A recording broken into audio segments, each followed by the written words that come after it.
Hey, what's going on, man? What's happening? If you're watching this right now it is Wednesday. What is this? Wednesday, let me see. What is this? Wednesday, September the 4th. Right now, I'm in Chicago and you're watching a pre-recorded live podcast that I did because I said, man, I'm going home. I'll probably go live while I'm home, but I won't have my equipment. I didn't want to take all this. I got a lot of equipment back here that's doing this podcast. So I said, you know what? Let me get it done, because I want to stay consecutive.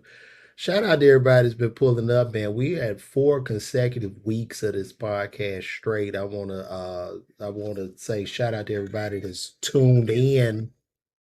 Um, and it was very, very important that I did this because discipline is key. There is no freedom without discipline. You must discipline yourself and you have to keep going. So when you say a promise to yourself, you have to keep that promise and you want to stay on the course, man. But it's good. I'm glad everybody's pulled up.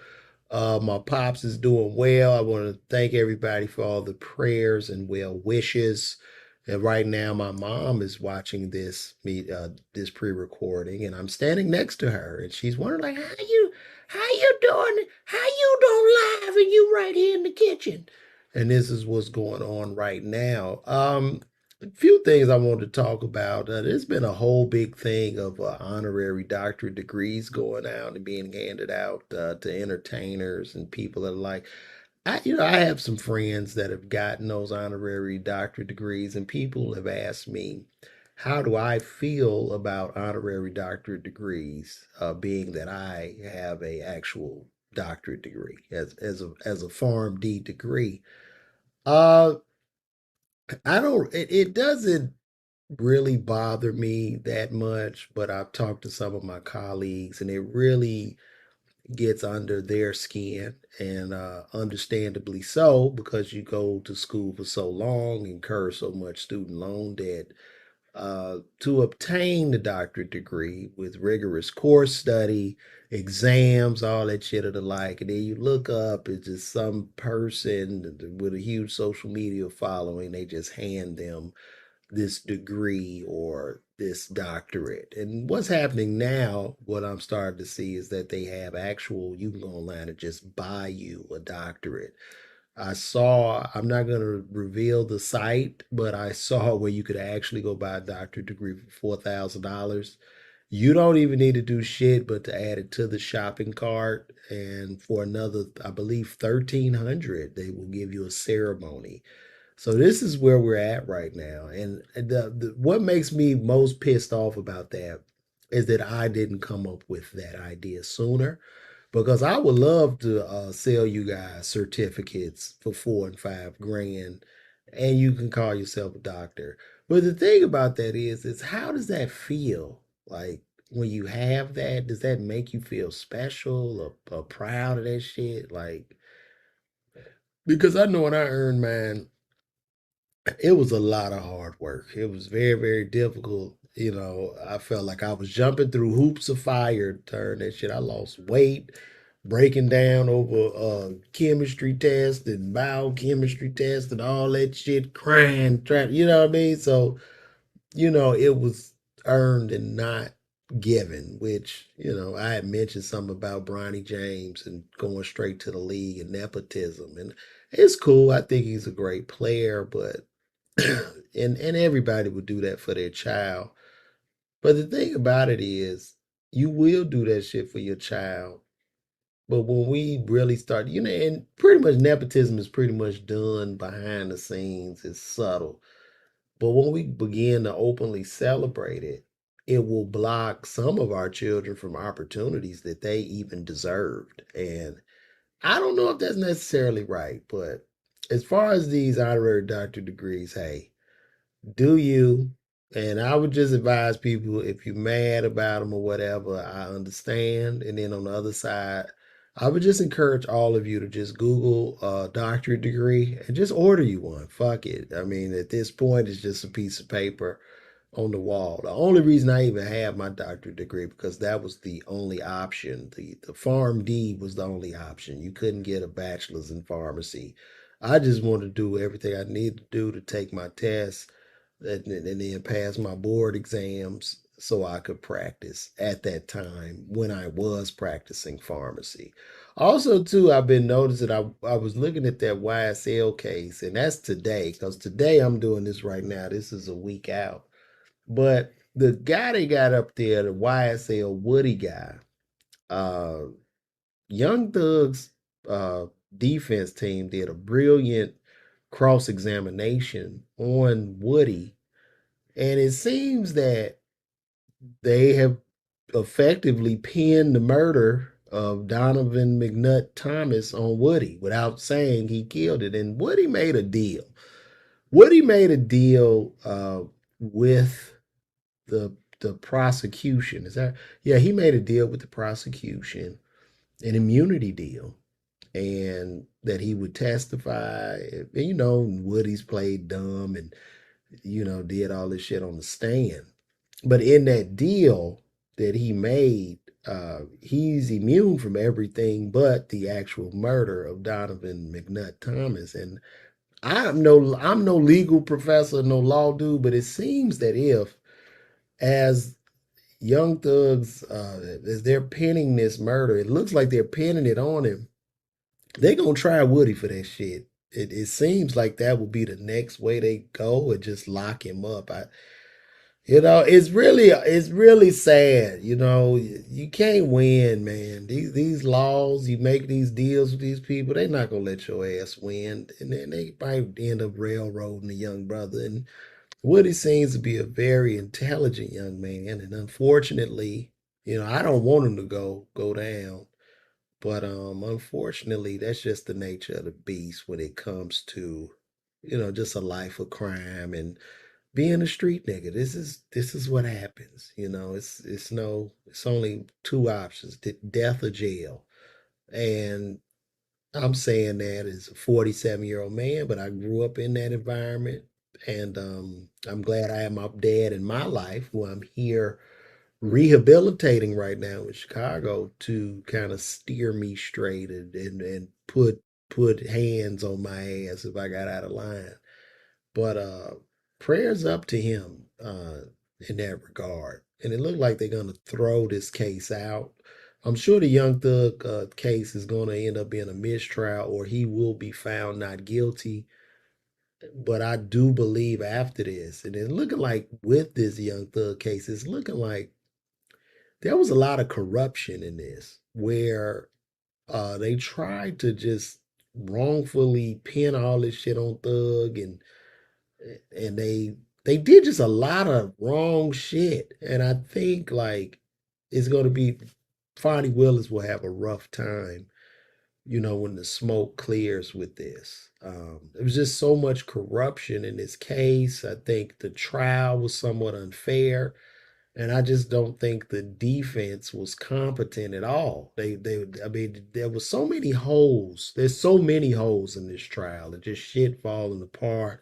Woody being a hostile witness, but Woody it will actually be the one to get Young Thug off. So it's just interesting to me. I mean, and when I think about this case, it's like somebody seems to have had a personal vendetta against Young Thug and getting him off the streets. There seemed to be some type of personal vendetta. And in a court of law, you're not supposed to be personal. You got to remain still. You have to remain objective.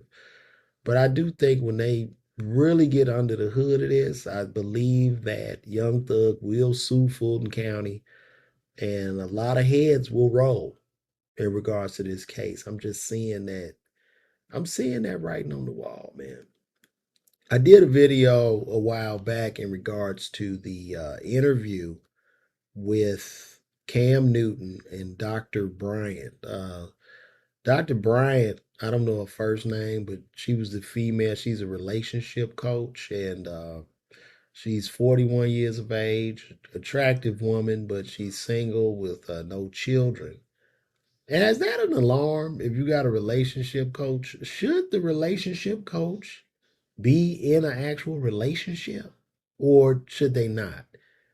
And I wanted to kind of make a correlation, but you can't because like in the NBA, the coaches aren't NBA players. A lot of the coaches aren't. They didn't play in the league, but they can coach. But that's interesting to me.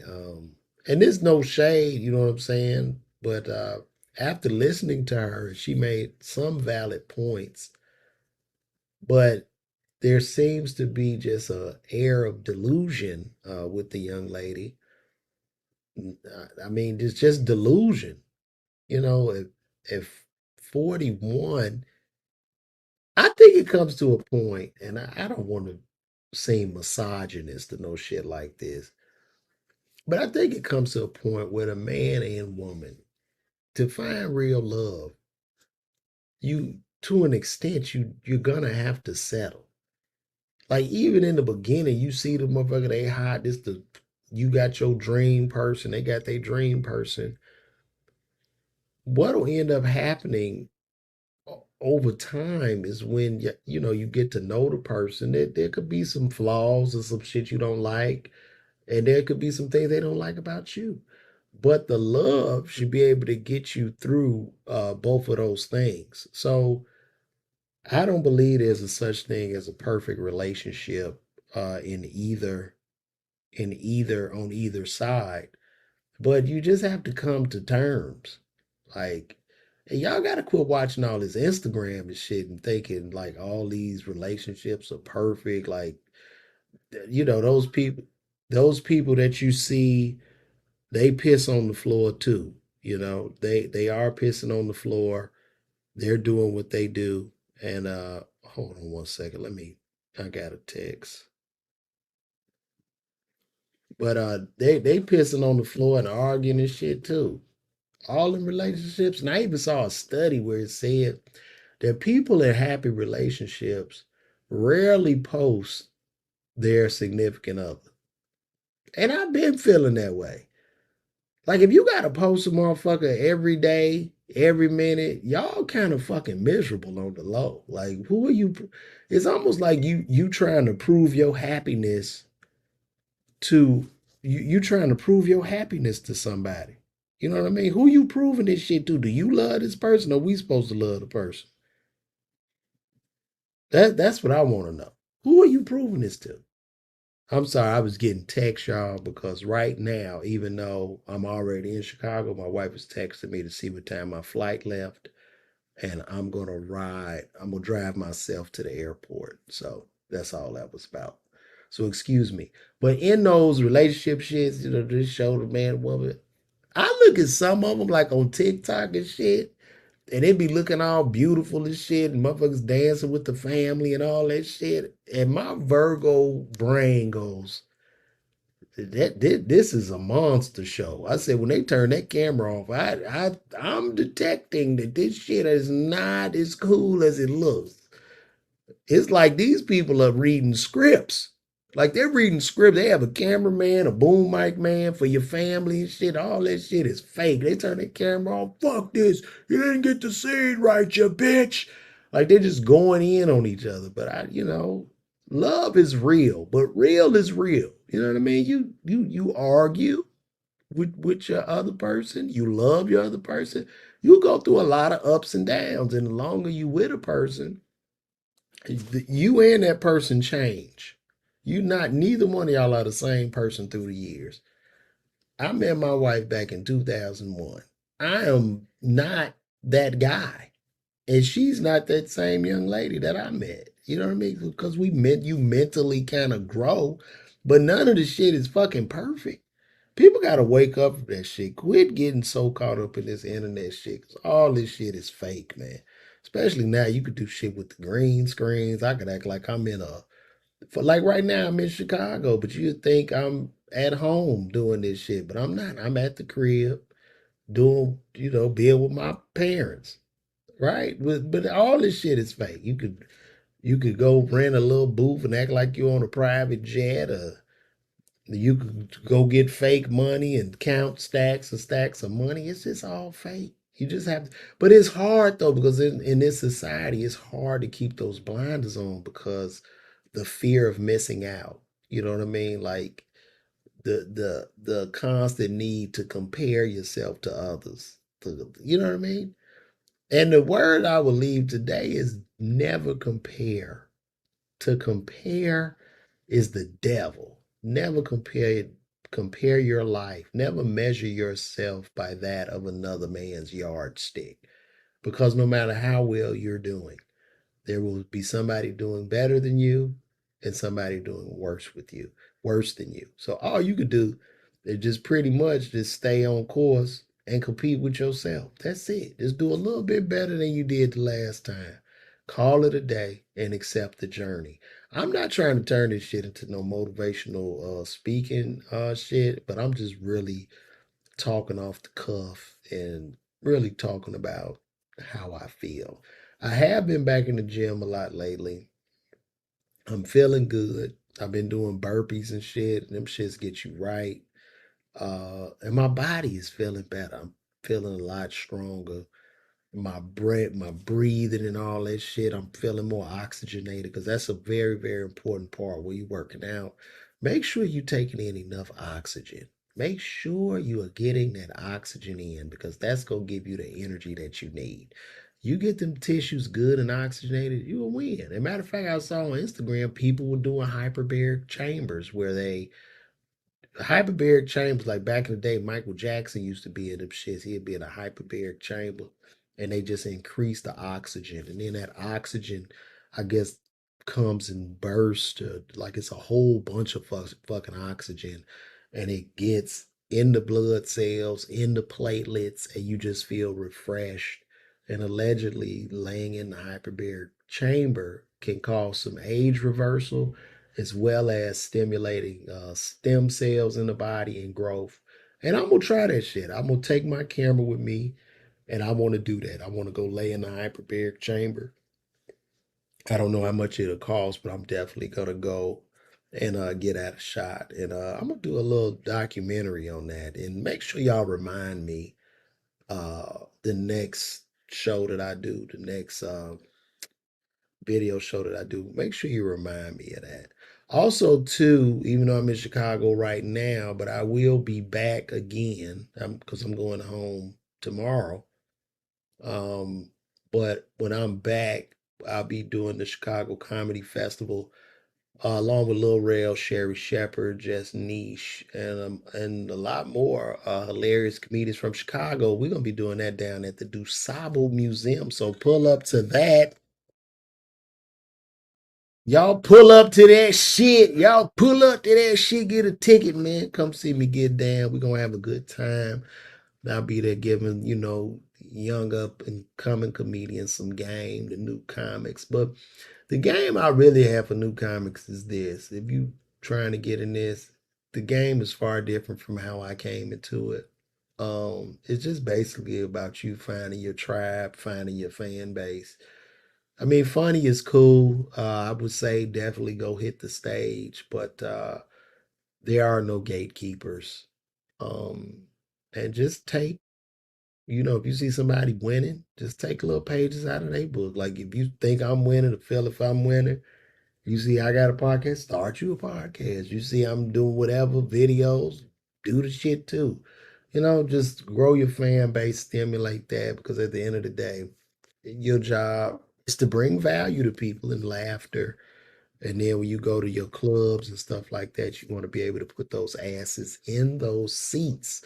And that is very, very important. So that's like the game I have. A lot of guys that give me a call and I like to talk to those brothers that's doing it. I had an older brother call. I think his name is Mike. He an older guy. Just starting out as a comedian out there in Huntsville, Alabama, a barber. We chopped it up, man, and I try to be encouraging and give whatever good game I can give. I'm sure a lot of y'all are commenting right now, what should I do? But like I say, this is pre-recorded and I don't really have the time to do each and every person. And I don't want to start necessarily a comedy class. Should I start a comedy class? Is that some shit I should do? Just start me a comedy class? But I don't want to do that because I didn't come up in a comedy class and your class is just being on stage.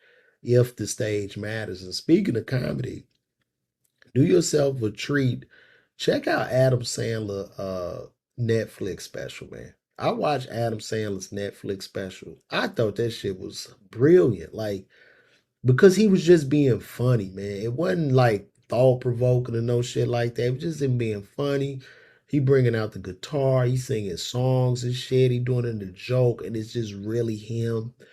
And I can tell like why most of his movies are so good because based on his material is kind of like the movies and shit, like Happy Madison and shit like that. But I fuck with Adam Sandler, man. Adam Sandler a real one. Like he's a real one. Like he put his friends and shit on in the films, and they made just amazing films from Happy Madison to Meet Zohan. That Zohan shit, that shit had me in tears. Like he has done some phenomenal movies, but his special was really good because there's so many specials on Netflix right now that I fall the fuck asleep to. You know what I mean?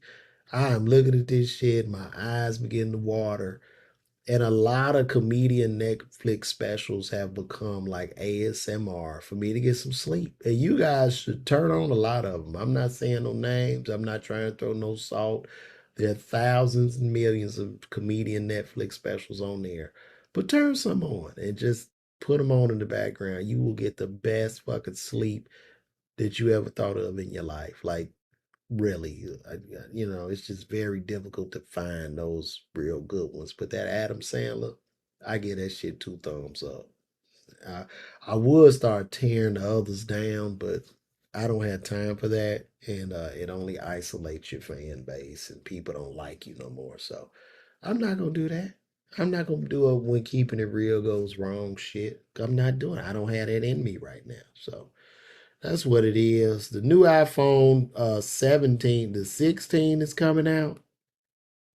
I don't really care that it's coming out because I'm not buying a new iPhone until this 13 Pro Max I have, till that shit totally dies. I cannot keep giving these people my money. These phones are very expensive. I have an iPhone 13 Pro Max with a terabyte of storage. This phone costs $1,500. $1,500 for this goddamn phone. I bought a 84-inch flat screen for $600, man. That's how important these phones are. And you know what? Apple could damn near charge $7,000 for a phone at this point. What we gonna do? Like, you know what I mean? Apple could say, "Fuck it, phones are 7 grand," and then Samsung be like, "Well, we gonna keep ours at 3,500. What we gonna do? But buy them shit. We gonna do them say, man, damn," and then you just gonna go and put the money down because these phones have become biologically a part of us. You can't do shit without the phone. The phone is you. You and this phone are one. This phone helps you to think. It helps you find shit. It gives you directions. You are fucked. Most of us are fucked without a phone. You drop somebody off and they lost their phone.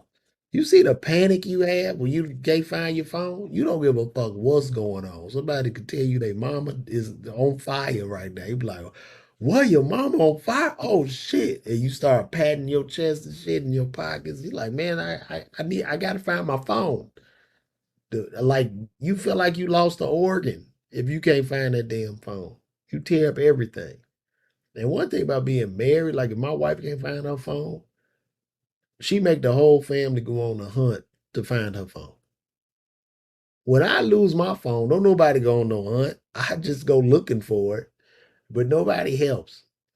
When she loses her phone and can't find that shit, that's a search and rescue mission. Nigga, I'd put on scuba gear and everything. If we do all that shit and her phone be like right under the pillow. Don't you hate that? It's like we did all this shit that was right there all the time. Then they be like, well, call the phone. See what the phone at. Call it real quick. Sometimes you don't have the ring on, or sometimes the ring will be on, but your hearing might be off. Now you look at all you can't pinpoint that shit because your hearing fucked up and you just walking in circles. I don't know if that's happened to y'all, but definitely happened to me. Well, guys, I'm not gonna hold you any longer. We've been in here for about 26 minutes. If something happens this great, I might just pop back up later on today. But this is all I got. We 4 weeks consecutively now. Thank you guys for tuning in. My name is LeVar Walker. Holla at your boy. That's the